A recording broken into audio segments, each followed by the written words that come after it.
Well, good morning, everybody. How you doing? Good to see you again. It's Sunday. Yes, I did go fly the manta ray and the first flight. I think I was going a little too slow at takeoff. The video of it is terrible, and it didn't go well. So I did end up breaking this particular vertical stabilizer. The airplane itself is okay. It tracked well. I need to glue that back on and go out and fly it again, but that's a whole different story. But I went to the hobby shop the other day to pick up some pieces for this to finish it up, some wire and stuff. And look what jumped in my car. It just jumped in the car. I don't know what happened. Okay, I picked up the floats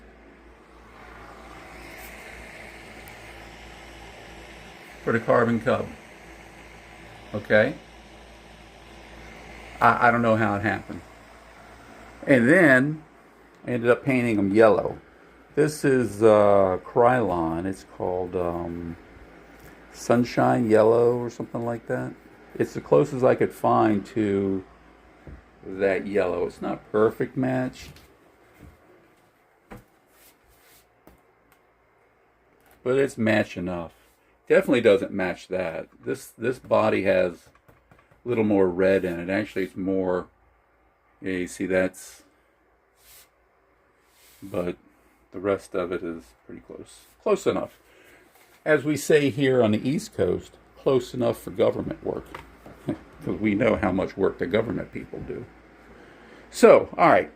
Installation of these bad boys. There's a few install videos. We are on the Carbon Cub assembly manual. Yeah, that's the date that I bought it right there.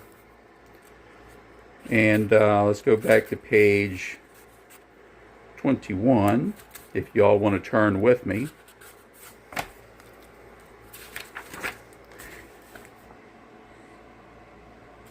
These instructions are worthless. Absolutely worthless from the manual. Okay?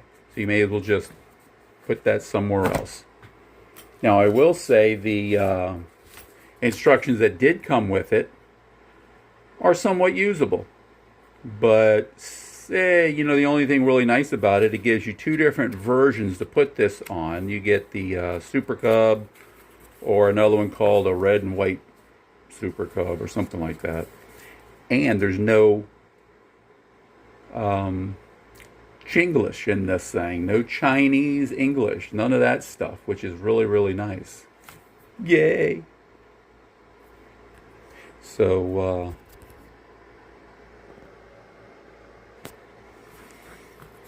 yeah. There is some...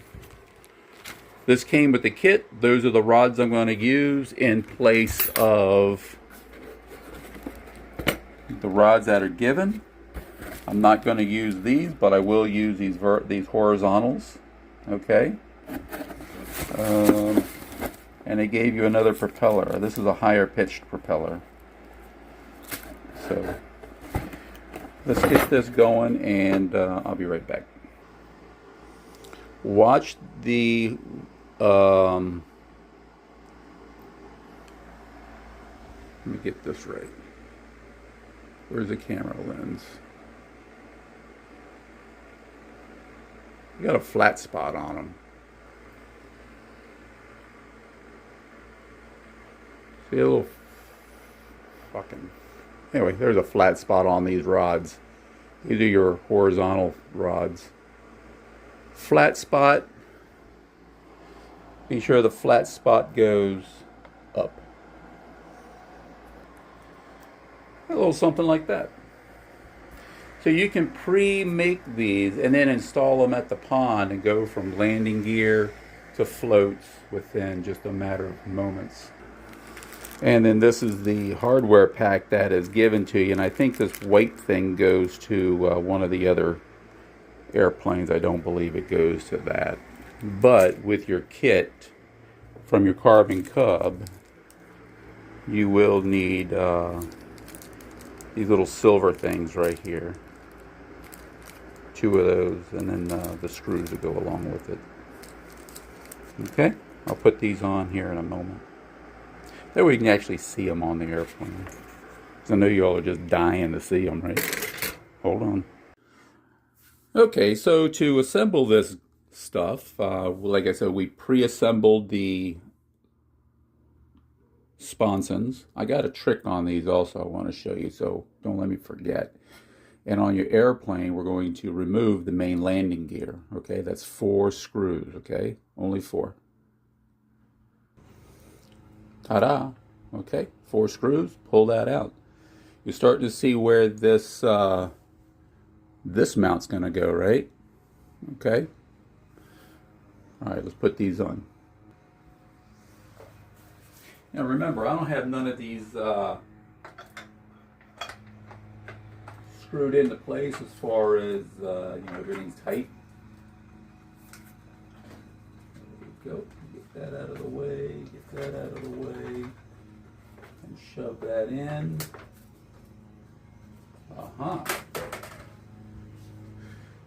You see that? Yeah, I see that, right?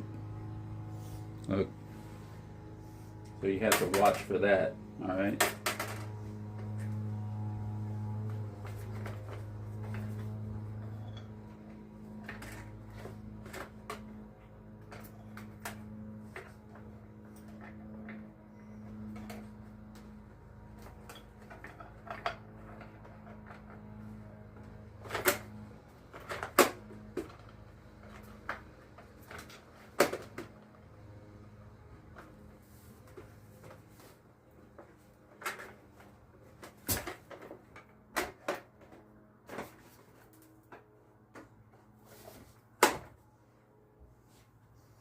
Okay, so nothing's screwed in. Everything is just placed. The screws in the little base here are not put in. There's 8 of those. 1, 2, 3, 4, 5, 6, 7, 8 of those. And then the 4 screws that actually hold the landing gear to the airplane. And that's about it. The match isn't too horribly bad, but it could be a little more redder. But you won't be able to tell from 100 feet away. Now, let me give you the trick about the sponsons that I was going to tell you. Hold on a second. Let me get them all back off again. Okay, with your sponsons, you know, they come all nice and smooth. Like, let me see if I can get a... there you go. See the nice sheen on there?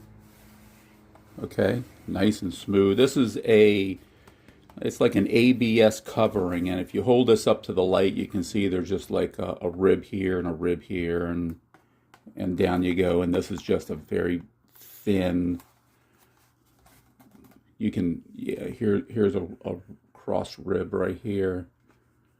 So it's very thin. It's almost, wow, it's thin.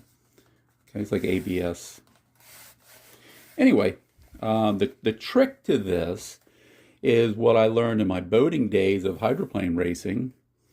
Is you see how nice and smooth it is, and people say, oh, keep that nice and smooth, but when you run your fingers across it, you can feel drag on it. Okay, right? Okay, with this one, what I did is I scuffed it up with 600, and it's really slick. What you do is you remove the surface tension. So now when this lands in the water, it's going to glide much further than the real smooth one. So all you guys thinking you need to wax the bottom of your boat, no, no, no, no. You're creating drag.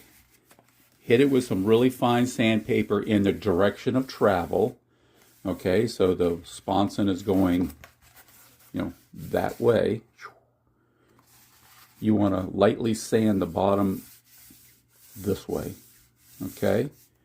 And all you're doing is you don't want to sand through it. You just want to scuff it up to where this no longer has a gloss to it. You see that little sheen going on? And you can actually feel it's just much more slicker. Tip of the day, guys. Take it for what it's worth. Okay? I did not believe it myself, okay? Honest to God. I thought these boating guys have lost their freaking mind because I was over there polishing and taking care of the the bottom of the hulls and everything and making them all nice and smooth. And they're like, no, no, no, no, no, no, Rob, you're doing it all wrong. You want to take some 600 sandpaper and scuff it up. You want to make it a matte finish. I'm like, oh, okay. So I actually did the test. It's like you can just push your boat or your sponsons along, and you know they'll move along, but the one that's scuffed up on the bottom will move along much further with much less resistance. Tip of the day: have fun. I gotta go find some water. Right. So these are gonna go back in the box. Ooh, hold on a second.